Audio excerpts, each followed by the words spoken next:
Hi peeps, it's Tia. I'm back with another Georgia vaccine story.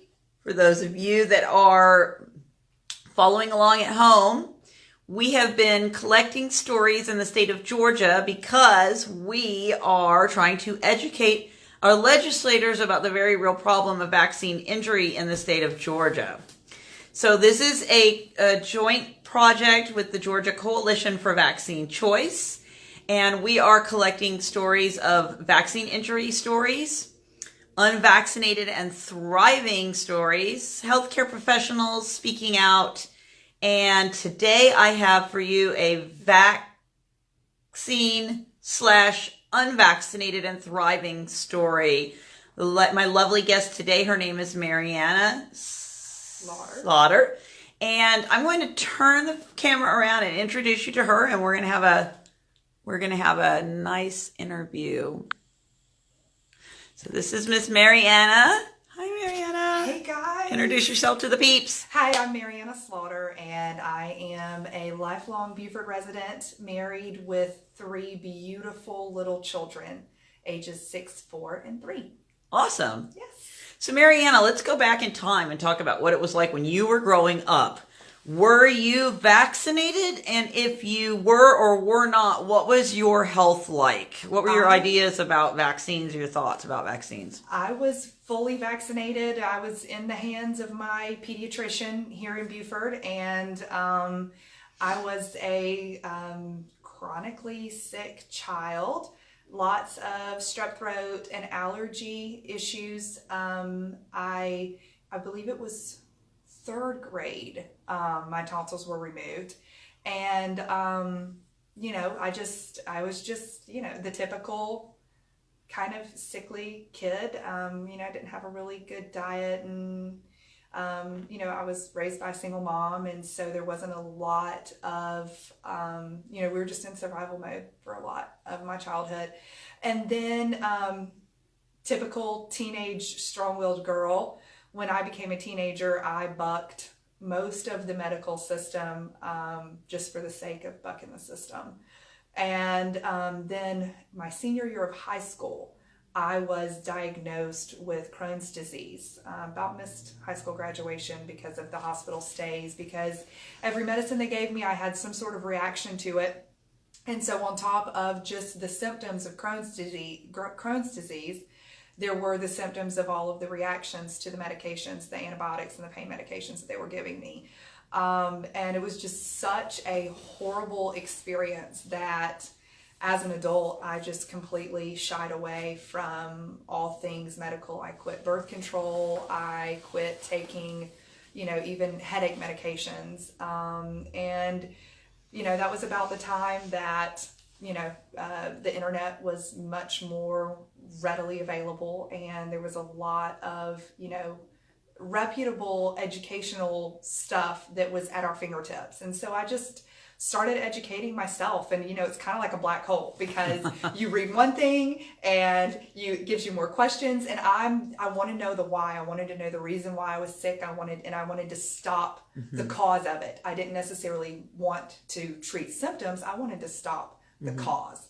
And so that was really my adult walk. And then, so at any point when you were growing up, did anyone ever suggest to you that any of the health issues you were having could have had anything to do with the vaccinations that you received? Absolutely not. So you never had a doctor say, oh, you got this and this and this and this, and these are listed as possible side effects for vaccines? And no, when I was a teenager, I worked at the local pharmacy here in Buford as a pharmacy tech, and I worked there for 3 years, and went to college at pre-pharm for 2 years before I just realized that I couldn't deal with sick people, and I didn't want to be one of them. And so I left it all very far behind. So did at any point along the way, did you ever have like a moment where you go, maybe could it be all those vaccines, or could it be all the different medications or seeing all of the patients working at the pharmacy, and there was just so many maintenance patients. You didn't really see, honestly, you don't see healthy people come to the pharmacy very much, you know? Right. And so having that diagnosis of Crohn's, I just felt like I'm going to be one of those people because I already have a lifelong diagnosis. And so I knew that I didn't want to be involved in any of that at all. I just felt like there was something terribly wrong with the whole process of healthcare. And I didn't really start delving into it very deeply until I was pregnant. Okay. So when you got pregnant, did you, at that point, did you start having any questions? Did you start maybe, like, oh, I don't know if I want to do this with my kid, or had any red flags been raised? Did anyone warn you that maybe vaccines for children were not safe or 100% safe? I knew really my main goal was to have a natural birth. And so because of my desire to have a medication-free pregnancy and birth, I really wasn't even thinking about the whole childhood part of it. I was just totally obsessed with making sure that I didn't get a C-section, that I didn't get induced, and that I remained healthy during my pregnancy so that I could have a healthy birth. And that was really like another rabbit hole. The more you investigate this kind of stuff, the more you investigate, the rest of the baby's life. And so really the main thing was I hired a doula. And during my childbirth classes with her, I had private classes with her, and she did a lot of question asking, open-ended questions, like, are you aware that the hepatitis B vaccine is for an STD?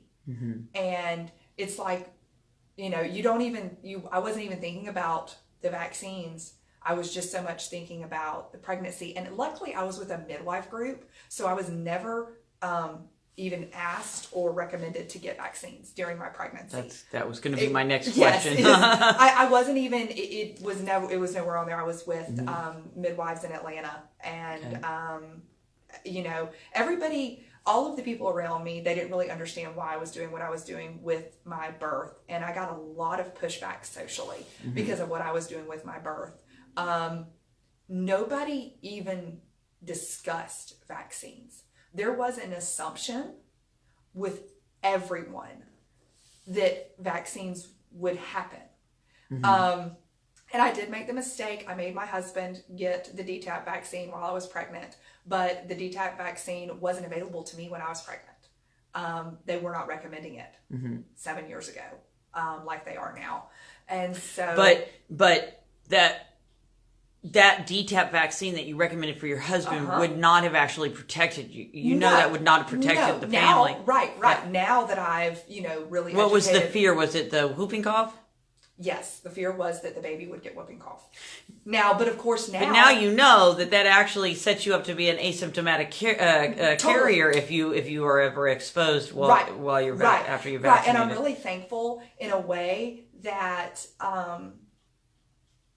whatever he did and could have brought into the house, I was soaking it up as a mother and, my breast milk. So hopefully my breast milk, and, my children are so healthy now that I just can only, attribute it to them getting, what they needed through my breast milk. So you had a home birth with your first child. No, I didn't. I had a hospital birth. You had a hospital birth with your first child. Yes. How did you manage to navigate that without getting vaccines for that child? I had a huge poster in my delivery room. And it said, we didn't know the gender.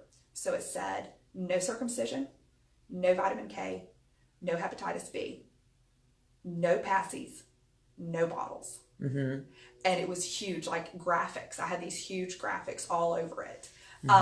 Where, and I was in a hospital where midwifery and natural childbirth was a common practice. I was at Atlanta Medical Center with in-town midwifery. And so, they knew kind of what the typical midwifery patient was expecting in the hospital. And so things were good and I had a natural birth. It was a really long 50-hour birth, and the nurses were horrible, but I had some really wonderful midwives that advocated for me. And things were great until I got into the recovery, the mother-baby unit, and they tried to take my son from me because we had a prolonged labor, more than 24 hours. And so they wanted to take him to the NICU for 3 days to administer routine antibiotics and watch for a possible infection.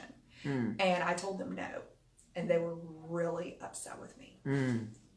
So they kept me for 3 days, and they tested his blood twice a day. Oh my goodness. And no infection.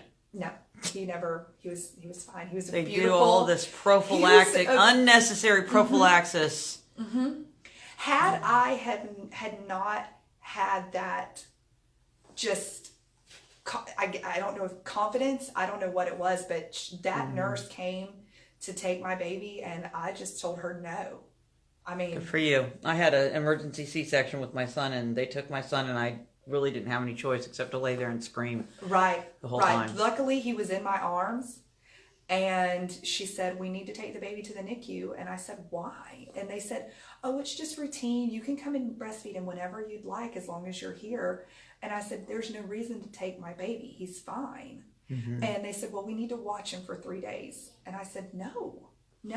And they said, "Well, we can send the doctor to come and talk to you." I said, "That's fine, but you're not taking my baby." Good for you. Yeah. I wish I could have fought harder at the time. Right. So let's skip forward to after the hospital experience. Yes. Obviously, they expect you to go see a pediatrician. Did you take your son to a pediatrician? Yes. What was that like? What was the climate like? Did they try to force vaccines? Did you?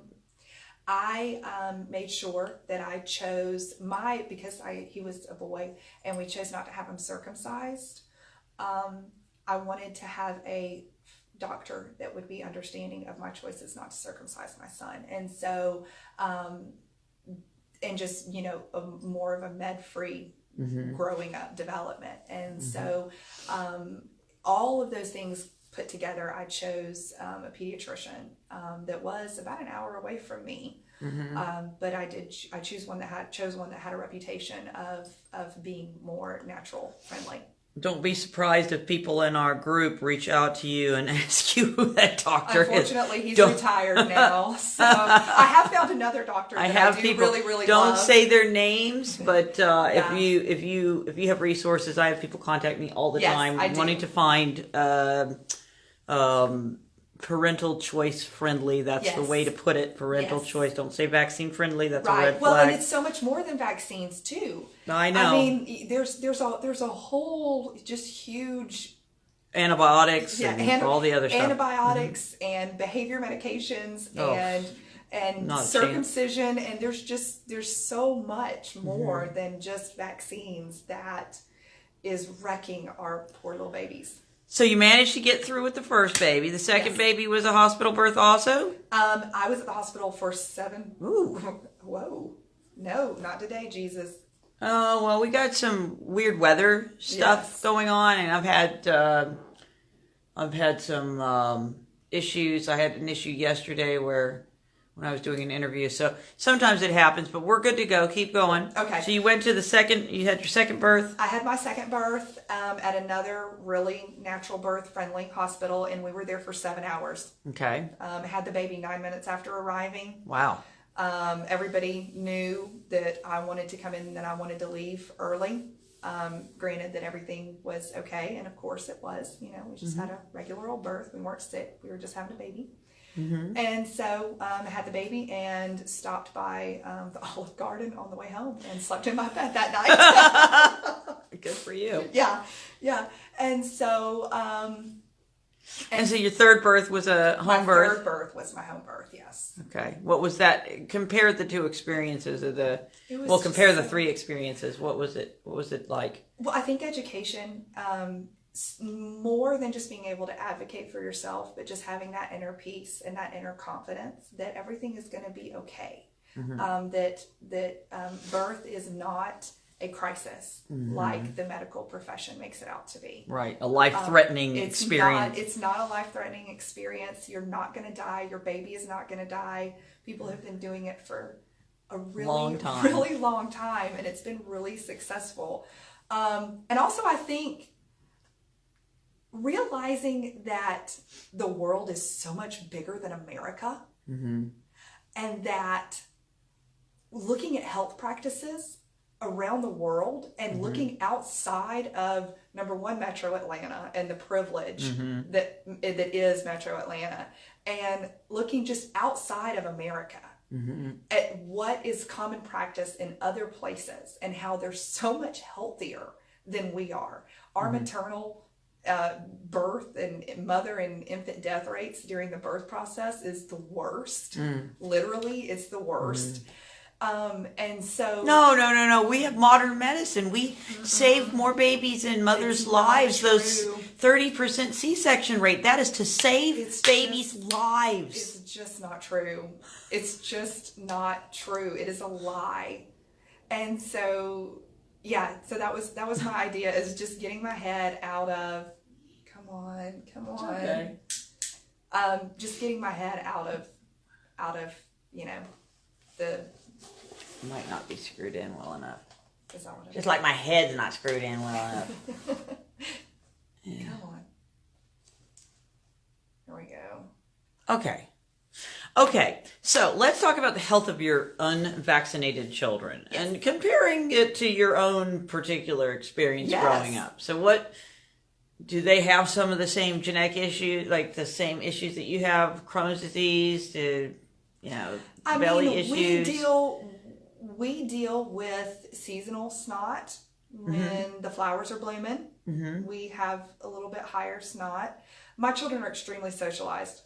We're a homeschool family, but we go to church at least twice a week, so they're around all kinds of children in all of their church programs. We go to homeschool programs twice a week, so they're around a lot of different children with their homeschool program. We're the only homeschool family in our family, and we have a lot of cousins that are local to us. So they're around a lot of different kinds, and so they pick up and bring home germs, and we deal with them. Are you afraid of the measles? No, I think that one of my kids had them already. Really? Yeah. And we didn't hear about it on the news? I'm pretty An sure. Unvaccinated child with the measles, and we didn't hear about it? That is a public health emergency. Did you not know that? I didn't take him to the doctor because we don't really go to the doctor. So we haven't been to the doctor in 2 years. Okay, so not scared of the measles. Okay. No. What about chickenpox? Chickenpox, deadly. Are you afraid? I heard that. I had the chickenpox when I was a kid. Actually, there's a scar on one of my eyebrows from my chickenpox experience. And you survived. I'm here. You're alive. I'm totally here, yeah. What about polio? Does polio keep you awake at night? No. No? No. They can't scare you, can they? No. No. I know that my children's bodies were created to handle life. And granted that they are nourished properly, they can handle life. We concentrate on making sure that they have healthy guts. I'm one of those moms. I watch poop. We ask a lot of questions. And if things look off, if things don't feel right, if, they don't have their rosy cheeks or whatever it is, we up the vitamin C and we up the vitamin D and we give some elderberry and we stop it before it gets to be a problem. And I believe in letting their bodies fight and build its own immunity. We don't have ibuprofen in our home. We don't have Tylenol in our home. Are you afraid of the flu? No. Actually, I've already had it this year. I had it a few weeks ago. You're okay? Yeah, I'm good. Did you go to the hospital? No, I didn't. I didn't go to the doctor at all. Okay. I was just checking. Yeah. Just checking. I had a fever for a few days. I had some body aches. I had some excessive snot. I didn't feel good. I was really tired. And now I'm okay. You survived. Okay, good deal. Yeah. Okay, so do you have any word of advice or, just thoughts for new parents or parents who plan or people who plan to become parents, new parents, pregnant moms, on whether or not to vaccinate. Because we always hear that if you don't vaccinate your children will be disease-ridden. Your children obviously catch the regular bugs that go around. By the way, vaccinated kids catch those too, and usually they're the ones spreading them. But right. your Yes, kids totally. picked up the bugs from the vaccinated kids. Yes. But speaking as a mom who had the experience of poor health as a child growing up because you were vaccinated, maybe because you were vaccinated, right. and There's having so children many, that are unvaccinated, can you give us some words that maybe will help ease the minds of parents who are questioning whether or not it's safe to leave their children unvaccinated? Don't do something that you may regret. Mm-hmm. You can always catch up on vaccines. Mm-hmm. If you're questioning it, wait. Right. If you're questioning formula, wait. If you're questioning medicated birth, wait. Mm-hmm. Do your research. Talk to people on both sides.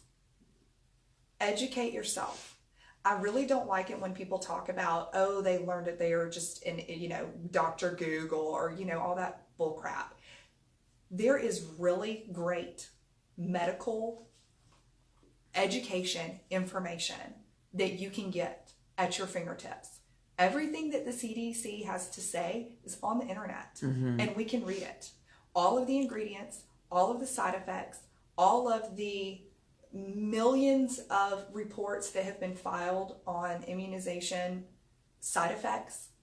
It is all at our fingertips. Mm-hmm. I'm not saying to follow a crazy blogger that tells you to go hide in a hole. I'm saying educate yourself with the same information that medical schools are using. Mm-hmm. Mm-hmm. Did you choose not to vaccinate because of Dr. Wakefield? I actually didn't know about him until just a couple of years ago. I had all 3 of my children, and they were all unvaccinated before I learned about that. It was vaxxed. Oh, but so, okay. So what Jenny McCarthy did it. Was it Jenny? She did. I was going to ask you if it was either going to be Dr. Wakefield or Jenny McCarthy that woke you up. It was her. It was her. Yep. What did she say that got your attention? You got to listen to a pretty girl. She is pretty. She's pretty. Yeah. And so I'm going to listen to whatever she says. You're kidding, right? Totally. We are totally. We love you, Jenny. We love you. We love you, Jenny. But my Lord, I'm so thankful for her Yes. and for her using her position to share the Right. truth and to spread the word. There are so many other people in her same position, and I don't, not to knock her, but even higher positions that feel the exact same way as her. Yes. They just don't have just don't say it. nads to say something. Yeah, she's got some pretty big gonads. Yeah. Yeah. We love her. Yes. But But you made her. those decisions based on your own intelligent observations of the facts that were presented to you and your own experience. Yes. And, I've also grown a lot in my faith. And if I had to now give you the main reason why I'm not vaccinating my children, it is because of my faith. Mm-hmm. Vaccines do not coincide with Christianity. Right. They don't. And there are a lot of Christians, it's a forgive them, Father, for they do not know. Mm-hmm. But it's time that we share. Mm-hmm. We have to share this Well, we need to wake up the church. The church has been absent, unfortunately, on this issue in any kind of real and significant official manner. Yep. And when I say the church, I don't mean the Vatican. I mean the body of Christ. Yes. Which, regardless of denominations. Correct. We need brave pastors and church leaders to step up. Yes. And, a lot of times they have fear because they're 501c3 status. Right. They're afraid they might lose that if they speak out on something politically charged with. But we've got to be brave. And this is, if you lose your 501c3 because you speak out about saving babies, then your reward is in heaven. I think that it's very much common sense. If you're going to say that you're pro-life and that you don't agree with abortion, then you need to look at why abortion is still happening. Mm-hmm. Abortions are funded, and the abortion industry is fueled by pharmaceutical research and development. All kinds of pharmaceutical research. Well, it's also a eugenics program. Well, of course. So, yes, definitely. Yes, but I mean, Satan wants to kill God's creation. there is, my pastor has said it, you know, we could have already, the second coming could have already happened, and he was aborted. We don't know. Well, I don't know if I agree with that, because if God could save Moses Right. and Jesus, I'm pretty sure, but we are certainly looking at the slaughter of the innocents all over again. Whenever I hear of the every child by two, it just makes me think of Herod and Pharaoh. And, you know, we are definitely at a very critical time, and the church definitely needs to step up and speak. And we need church leaders that will take a stand on this issue. Unfortunately, it's going to require church members to awaken our pastors. And I've awakened mine. I mean, you know, this could split a church. This is information, you know, that granted, if people want to stick their heads in the sand about this and refuse to accept, you know, advice from the authority of the church, you know, or to refuse to educate themselves, then they could find themselves without a church or splitting a church. So it's a really hard. Well, I just pray to wake up the church. Yes. You guys pray. When you say your prayers, please include, Father, please wake up the church to the very real problem, the slaughter of the innocents. You know, it's not just the children either. It's the elderly are being exterminated with the vaccines. I mean, the direct translation of pharmacy is witchcraft. Right, exactly. Yes, pharmakia. It's against biblical teachings to be in the hands of pharmakia. Okay, one last question for you. Yes. As I said, this is a joint